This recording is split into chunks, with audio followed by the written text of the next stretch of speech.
ఇదే కదా నీ కథ ముగింపులేనిదై సదా సాగదా.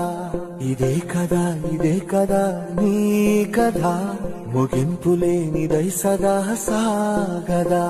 నీ కంటి రెప్పలంచున మనస్సు నిండి పొంగిన ఓ నీటి బిందువే కదా నువ్వెతుకుతున్న సంపద. ఒక్కొక్క జ్ఞాపకానికి 100 ఏళ్ల ఆయువుందిగా, ఇంకెన్ని ముందు వేచనో అవన్నీ వెతుకుతూ పదా. మనుష్యులందు నీ కథ మహర్షిలాగా సాగదా. మనుష్యులందు నీ కథ మహర్షిలాగా సాగదా.